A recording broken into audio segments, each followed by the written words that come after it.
उधर से।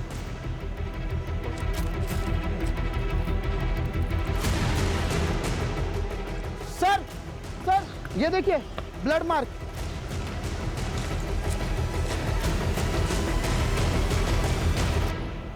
अरे रस्तोगी जी ठीक से देखिए, किसी ने पान खाकर थूका है। ये क्या घटिया काम किया लोकल पुलिस ने, पूरा क्राइम सीन मच्छी बाजार बना के रखा है। ऊपर से गार्बेज एरिया, क्या एविडेंस है क्या कचरा कुछ मालूम नहीं चलेगा। पता है अभी समझ में आ रहा है कि ये सीडीओ के पास क्यों आया केस। ये जब लोकल पुलिस को लगता है कि इनसे नहीं हो पाएगा तो हमें याद कर लेते हैं। सर डॉक्टर समृद्धि के क्लिनिक में जो बंदा काम करता है ना, कंपाउंडर शुक्ला, वो शादी से वापस आ गया। साहब रोज तो मैं ही क्लिनिक बंद करके 9:30 बजे जाता हूँ, पर कल मुझे शादी में जाना था तो मैं 8 बजे ही चला गया। जिस दिन डॉक्टर समृद्धि का मर्डर हुआ उसी दिन तुमको शादी में जाना था। सर मैं सच बोल रहा हूँ, आप चाहे तो मैं शादी का कार्ड दिखा सकता हूँ। सच और झूठ हम डिसाइड कर लेंगे। अच्छा एक बात बताओ, तुम 8 बजे तक क्लिनिक में थे? जी उस समय क्लिनिक में कोई पेशेंट था? साहब जिस पेशेंट की लास्ट अपॉइंटमेंट थी वो मेरे सामने ही दवा लेकर गया, अब उसके बाद कोई आया हो तो पता नहीं। और ये डॉक्टर समृद्धि रोज कैब से जाती थी, तो कोई कैब की कंपनी का नाम पता है? कभी ध्यान नहीं दिया। कुछ भी अगर देखा सुना हो जो तुम्हें अजीब लगा हो? हाँ साहब 4-5 दिन से एक गाड़ी ना क्लिनिक के बाहर शाम से लेकर रात तक खड़ी रहती थी, सफेद रंग की गाड़ी थी। गाड़ी का नंबर याद है? गाड़ी का नंबर तो मैंने नहीं देखा, पर हाँ उस पर एक स्टिकर लगा हुआ था, वो मैंने देखा। कुछ फनी टाइप का लिखा हुआ था। क्या लिखा हुआ था? उस पर लिखा था साहब, भारत के पुत्रों खुले में मत मुतरो। ये स्वच्छता अभियान वाला स्टिकर था।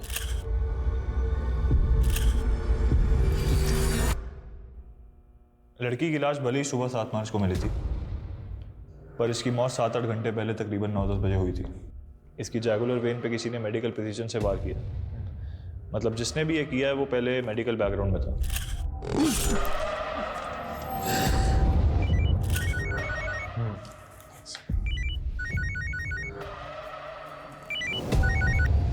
हाँ कमलेश। सर वो समृद्धि का रेगुलर कैब ड्राइवर मिल गया है। हाँ आता हूँ ओके। और सारथी जी ये बताओ कि मैडम को पिकअप करके कहाँ छोड़ा? सर जब मैंने मैडम को पिकअप किया ही नहीं है तो छोड़ूंगा कैसे? तो तुम उन्हें लेने गए नहीं थे? सर गया था मैं। दरअसल हुआ यूँ कि 8:45 पर मुझे बुकिंग का नोटिफिकेशन आया था। 9:10 पर जब तक मैं वहाँ पर पहुँचा तब तक वहाँ पर कोई भी नहीं था। मैंने मैडम का फ़ोन भी ट्राई किया लेकिन उन्होंने उठाया नहीं। कुछ देर मैंने इंतज़ार किया। 9:20 पर मैंने राइड कैंसिल की और फिर अपने घर चला गया था। तुमने ये मैडम के क्लिनिक के आसपास कोई गाड़ी खड़ी देखी थी? जी सर देखी थी। कौन सी? काले रंग की? नहीं सर वो सफ़ेद कलर की थी। अच्छा उसमें कोई स्टिकर दिखा तुम? स्टिकर हाँ था तो सही सर। अच्छा क्या लिखा था उसमें ऐसा? कुछ तो लिखा था सर लेकिन ये नहीं मालूम कि क्या लिखा था, मैंने ज़्यादा ध्यान नहीं दिया। ठीक है आप जा सकते हो। रस्तोगी चलो।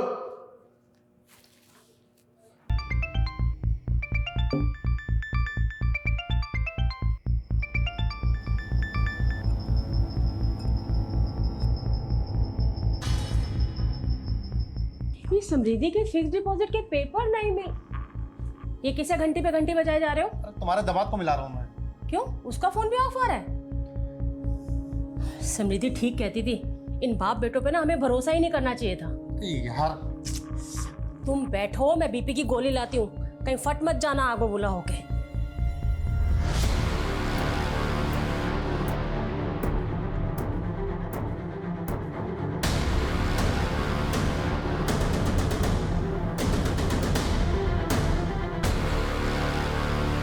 सर वो समृद्धि के क्लिनिक के आसपास रहने वाले कई लोगों ने उस सफ़ेद कार को क्लिनिक के सामने देखा है।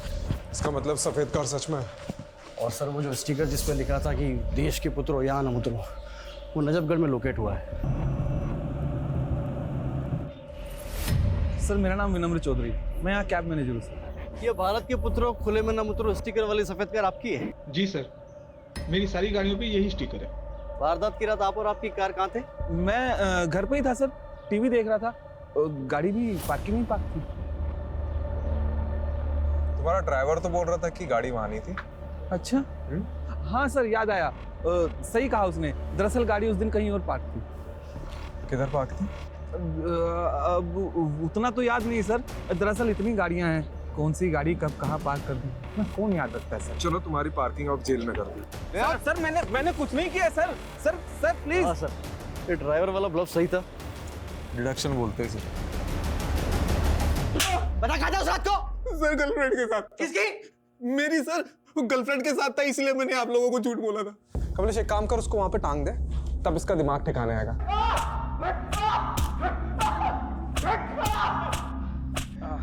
अरे रुक क्यों गया? तू शुरू रख। मार मार मार मार मार मार मार मार। बस बस बस बस बस। अरे जान थोड़ी लेनी है। आप ही ने तो बोला सर। अरे गेम में बोल रहा था। तुम्हारा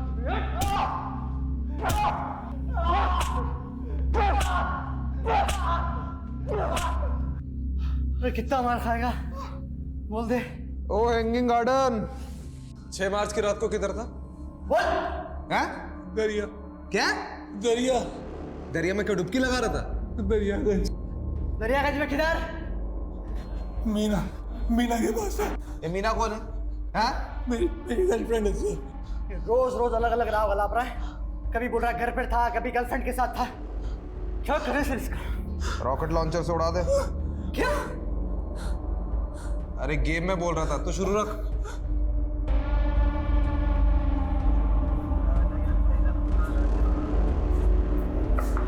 हाँ। ये आदमी आपके लॉकअप में बंद है? आपसे मतलब? मतलब है साहब, मैं मीडिया से हूँ। जितनी एक्सक्लूसिव इन्फॉर्मेशन आप मुझे देंगे ना, उतना एक्सक्लूसिव रिवॉर्ड आपको मिलेगा। अच्छा, कितना एक्सक्लूसिव?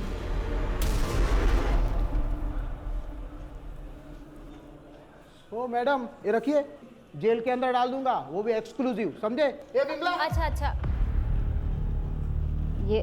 ये मेरा कार्ड है। अगर आपका मन बदल जाए ना तो मुझे कॉल कर लीजिएगा, और भी मिलेंगे। अरे मैडम रुकिए। अरे मैडम आप भी एकदम नाराज हो जाते हैं। कितना एक्सक्लूसिव मिलेगा? सर खबर मिली है कि समृद्धि के पेरेंट्स शहर छोड़ के जा रहे हैं।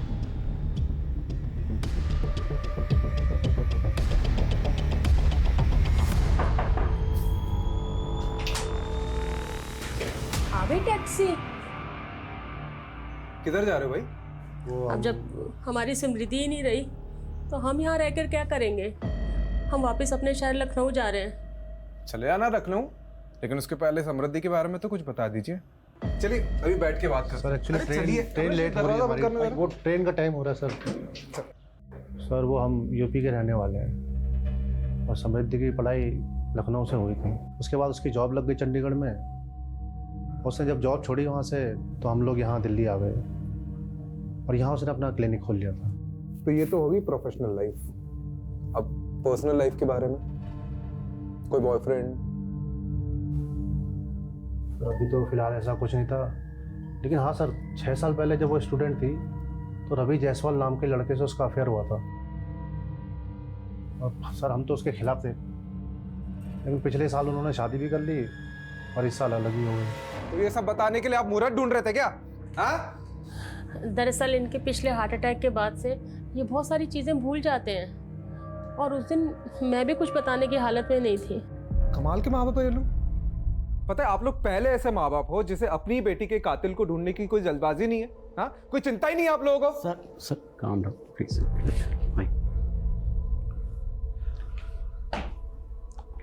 देखिए आप लोग हमें रवि और अपनी बेटी के बारे में कुछ बताइए कि दोनों के बीच में ऐसा क्या हो गया कि साल भर में अलग हो गए। प्लीज। कहाँ थे तुम? मैं तुम्हें कब से फोन कर रही थी। तुम ड्रिंक करके आए हो? क्या हो गया उसमें? दोस्त लोग मिले थे काफी टाइम बाद तो पी ली। तो ये बात तुम मुझे फोन करके भी बता सकते थे ना। हर चीज तुम्हें बताने की जरूरत नहीं है। और टिपिकल इंडियन वाइफ की तरह मेरे आगे बिहेव मत किया करो। जाओ जाके अपना काम करो। मैं तुम्हारे लिए सब कुछ छोड़ करके आई हूँ और मुझे इतना भी हक नहीं कि मैं तुमसे कुछ पूछ सकूं। तुम रात रात भर पार्टीज करते रहते हो, मैं कुछ नहीं बोलती। तुम लड़कियों के साथ घूमते रहते हो, मैं कुछ नहीं बोलती। और अब बस बहुत हो गया है। ये किससे बात कर रहे हो तुम? समृद्धि फोन दो मेरा। ये वही लड़की है ना? मैं अभी इससे बात करूंगी। मुझे उस दिन के बाद समृद्धि घर छोड़कर चली गई थी। तेरे थप्पड़ की वजह से। अब नहीं सर, ऐसा नहीं है, आप गलत समझ रहे हैं। मैं तो समृद्धि को इनफेक्ट वापस लाना चाहता था। मैंने उससे बात करने की भी बहुत कोशिश की, लेकिन उसने डोमेस्टिक वायलेंस का केस कर दिया था मुझ पर। तुम्हें केस वापस ले रही हो नहीं ले रही हो? नहीं ले रही हूँ। क्या चाहती क्या हो तुम? देखो, मैं ये रोज रोज की किचकिच से ना परेशान हो गया हूं। तुम आराम से मेरी बात सुनो। तुम्हें केस वापस लो, एक नई शुरुआत करते हैं, और अगर नहीं लेना तो डिवोर्स लो, बात खत्म करो बस। मेरे पास एक तीसरा ऑप्शन भी है, तुम्हें तुम्हारे किए की सजा दिलवाना। तुम्हें पता है तुमने जो मेरे साथ किया उसे लीगल लैंग्वेज में फिजिकल असॉल्ट बोलते हैं। एक थप्पड़ ही तो था, और क्या था? हाँ, एक थप्पड़ ही था, पर तुम्हारे उस एक थप्पड़ की वजह से मेरे साथ साथ मेरी पूरी फैमिली सफर कर रही है। तुम्हें पता है तुम्हारे फादर ने मेरे फादर पर अर्ली रिटायरमेंट का प्रेशर डाला और उसके बाद उनका पीएफ और पेंशन भी रुकवा दिया। इन सब के लिए मैं नहीं, तुम जिम्मेदार हो। तुम्हें केस वापस लो, बात खत्म, बस सब कुछ ठीक हो जाएगा। कितने घटिया आदमी हो तुम। अच्छा ये बता, तेरी फैमिली समृद्धि की फैमिली को प्रेशराइज कर रही थी कोर्ट केस सेटल करने के लिए, राइट? अब एक्चुअली इन सब बातों से मेरा कोई लेना देना नहीं है। मैं तो ज़्यादातर दुबई में रहता हूँ और मुझे कुछ भी नहीं पता है। और 6 मार्च की रात को क्या कर रहा था? घर पे था, टीवी देख रहा था। कमाल है कमलेश, उस रात सब लोग टीवी देख रहे थे, क्यों? केबीसी चल रहा था ना सर। हाँ सही बात। अब सर आप एक काम कीजिए ना, आप समृद्धि के पापा से पूछ लीजिए। उस रात मैं उनसे फ़ोन पे बात कर रहा था। अरे तू तो अभी बोल रहा था कि टीवी देख रहा था, फिर? हाँ, मेरा मतलब है टीवी ही देख रहा था। तब सैम के पापा का फ़ोन आया था समृद्धि का पूछने के लिए कि वो मेरे साथ है या नहीं। तू दुबई में रहता है ना?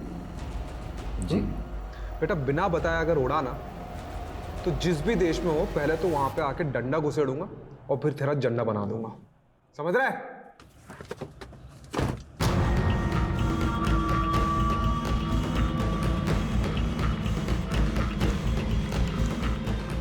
हाँ, एक काम करो, अर्जेंटली मेरी एक टिकट बुक करो दुबई के लिए।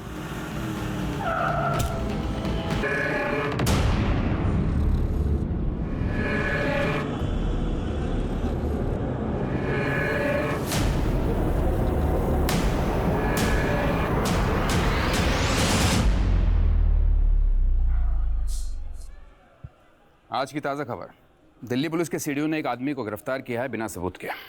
सबूत है, मुझे एक पक्की लीड मिली है। कैसी लीड? मेरे इन्फॉर्मर ने बताया कि उसे सेम कार क्राइम लोकेशन पर दिखी है और उसे ऐसा ही मिलता जुलता आदमी भी दिखा है जिसे अभी हमने कस्टडी में लिया। कितना मिलता जुलता राजीव? 80% वेरिफिकेशन है, 20% वो खुद कंफर्म करेगा। 80% verification is not enough, you know that. अगर इंक्वायरी बैठ गई तो हम सब फंसेंगे। नहीं फंसेंगे सर। राजीव, एक वाक्या सुनाता हूँ तुम्हें। एक आदमी समुद्र में डूब रहा था। उसने भगवान को पुकारना शुरू कर दिया मदद के लिए। इतने में छोटी सी नाव वहाँ आई। उसने नाव में बैठने से इनकार कर दिया। उसने बोला कि मेरे भगवान आके मुझे बचाएंगे। उसके बाद एक बड़ी शिप वहाँ आती है। उसने उस शिप में बैठने से ही मना कर दिया, बोला कि मेरे भगवान आके मुझे बचाएंगे। उसके बाद एक हेलीकॉप्टर वहाँ आता है। उसने हेलीकॉप्टर को टाटा कर दिया, बोला कि मेरे भगवान आके मुझे बचाएंगे। बट ऑफ कोर्स वो डूब गया और मर गया। स्वर्ग में पहुंच के भगवान से उसने पहला प्रश्न यही किया कि भगवान, मेरे आखिरी समय में मैंने आपसे मदद की, इतनी गुहार लगाई, फिर भी आपने मुझे बचाया क्यों नहीं? तो भगवान ने बोला, बेटा वो छोटी नाव, बड़ी शिप, हेलीकॉप्टर तेरे चच्चा ने भेजा था, मैंने ही भेजा था वो। आप कहना क्या चाह रहे हैं? मैं कहना ये चाह रहा हूँ राजीव कि तुम भी डूबने के कगार पे हो, मैं तुम्हें बचाने की कोशिश कर रहा हूँ। ना ही मैं डूबने वाला हूँ और ना ही किसी को मुझे बचाने की कोशिश करनी पड़ेगी। Rajeev, please do me a favour. तुम कुछ मत करो, तुम सिर्फ तैरते रहो, आई विल हैंडल इट। तुम्हारे नाम का शो कॉज नोटिस जारी हुआ है डिपार्टमेंट में। कोई है जिसे तुम्हारे काम करने का तरीका पसंद नहीं है। ओह, तो आपके अलावा और भी है? तुम सिर्फ इंक्वायरी का जवाब देने की तैयारी करो, शिप में भिजवा दूंगा Rajeev. By the way Rajeev, you are very lucky कि तुम्हें मेरे जैसा सीने मिला जो हमेशा तुम्हें डूबते से बचाता रहता है। Don't you think so? धन्यवाद प्रभु। सर, विनम्र की बॉडी पर तो चोट के निशान है। उसको इस हालत में छोड़ा तो सीधा मीडिया के पास जाएगा। अब नहीं छोड़ा तो हमारी लगेगी। क्या करें सर? सोचता हूँ पहले तो मेरे सिर से वो शो कॉज नोटिस की तलवार तो हटने दे। सर क्या हो गया रस्तों में? दिन में तारे क्यों दिख रहे हैं? सर, हमसे बहुत बड़ी मिस्टेक हो गई। हाँ सुलोचना। बिजी हो? हाँ बोलो ना, काम तो बताओ, क्या काम है बताओ। अरे वो सिद्धार्थ अपने किसी दोस्त की गाड़ी लेकर आया है, लेकिन उसमें डेंट पड़ गया, तो वो रिपेयर करवाना है। किसी गैराज वाले का नंबर है क्या तुम्हारे पास? हाँ हाँ, वो गैराज वाले का नंबर मैं घर आकर देता हूँ। ये क्राइम में जो कार यूज हुई है उसे छुपाने का सबसे आसान तरीका क्या है? उसका कलर चेंज करना, उसकी पेंटिंग करवाना। कमलेश, यहाँ पे आसपास जितने गैराज हैं जहाँ पे डेंटिंग पेंटिंग होती है, वहाँ पता करो कि हाल ही में कोई सफ़ेद कार आई है क्या, जो हम ढूंढ रहे हैं। राइट।